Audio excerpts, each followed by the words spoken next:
మాజీ MP miss అయ్యారు. ఎక్కడికి వెళ్లారో ఏమైపోయారో ట్రేస్ చేద్దామనుకున్న క్లూ దొరకని పరిస్థితి. మొన్నటి ఎన్నికల్లో ఎంవివి సత్యనారాయణ శాసనసభకు పోటీ చేసి ఓటమి చెందారు. అంతే, అప్పటి నుంచి ఇప్పటి వరకు సదరు మాజీ ఎంపీ అడ్రస్ గల్లంతైంది. అసలు ఆయన ఎక్కడున్నారు, ఏం చేస్తున్నారు? రాజకీయాలకు దూరంగా ఉంటే ప్రజలకు, పార్టీ నాయకులకు కనిపించరా? విశాఖలో ఆ ప్రజాప్రతినిధి విషయంలో ఏం జరుగుతోంది?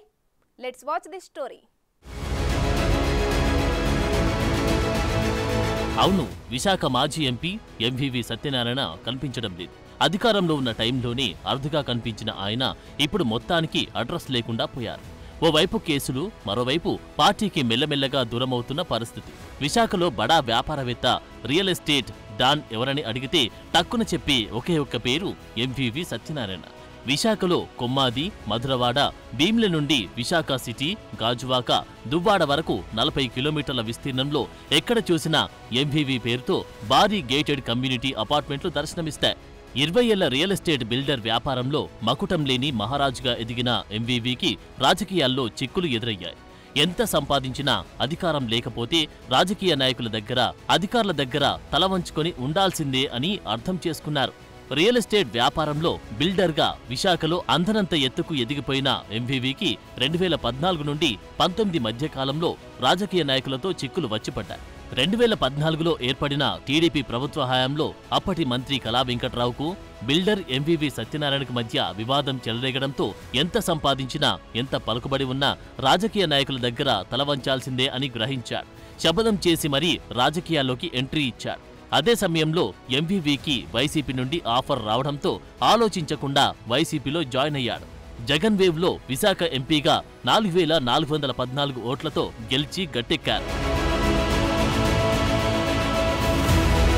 ఎంపీగా గెలిచి రాజకీయ నాయకుడిగా అవతారమెత్తడంతో తనకు విశాఖలో తిరిగేలేదనుకున్నాడు. 2019 నుండి 2024 వరకు 5 ఏళ్లు విశాఖపట్నం ఎంపీగా ఉన్న ఎంవివి సత్యనారాయణ విశాఖ అభివృద్ధికి చేసింది శూన్యం.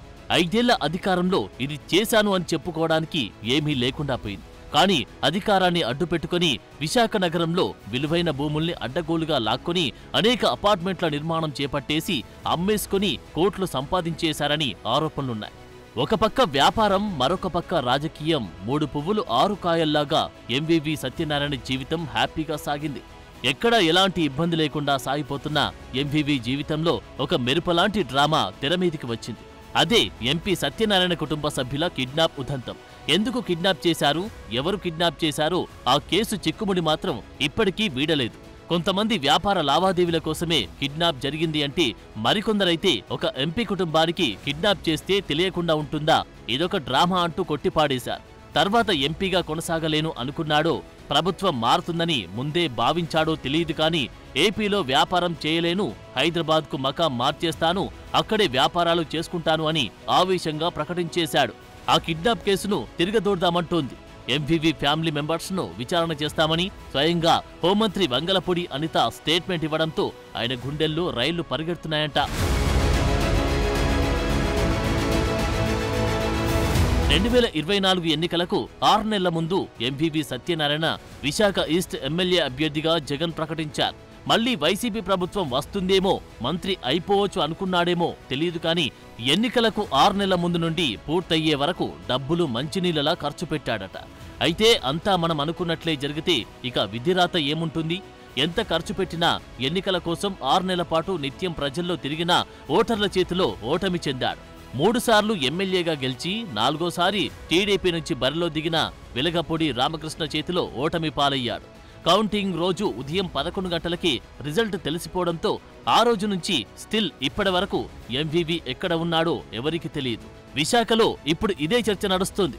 ఎందుకంటే ఎమ్మెల్యే అభ్యర్థిగా ఓటమి చెందిన తర్వాత ఎంవివి సత్యనారాయణపై వరుసగా కేసులు నమోదవుతూ వస్తున్నాయి. సిరిపురంలోని సిబిసి ఎన్సీకి చెందిన క్రైస్తవుల భూములను అక్రమంగా లాక్కొని నిర్మాణాలు చేపడుతున్నారని, ఆ నిర్మాణాలను వెంటనే నిలుపుదల చేయాలని జీవీఎంసీ అధికారులు నోటీసులిచ్చారు.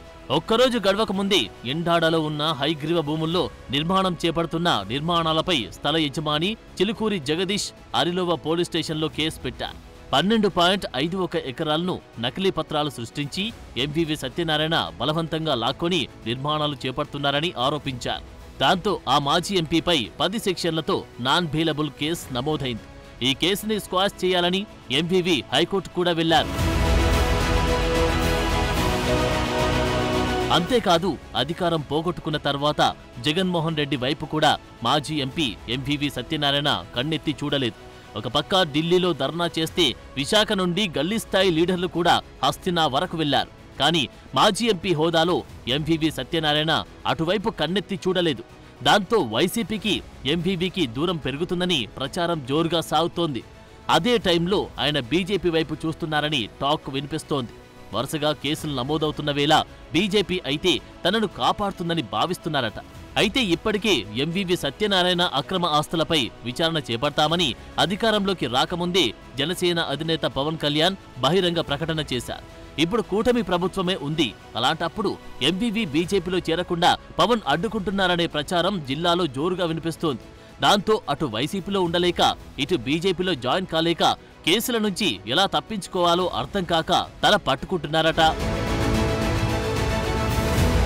ఏదేమైనా రియల్ ఎస్టేట్ వ్యాపారంలో మకుటం లేని మహారాజులాగా ఎదిగిన మాజీ ఎంపీ రాజకీయాల్లోకి వచ్చిన తర్వాత పేరు ప్రఖ్యాతలు సంపాదించుకోవడం మాటేమో గాని అనేక అవినీతి ఆరోపణలు, భూకబ్జాలను మాత్రం మూటగట్టుకున్నారు. ఇప్పుడు వాటి నుండి బయటపడలేక, విశాఖలో ఉండలేక, బయటకు వెళ్లలేక, ఎక్కడ ఉన్నారో ఎవరికి తెలియక అజ్ఞాతంలో మగ్గిపోతున్నారనేది మాత్రం తెలుస్తోంది.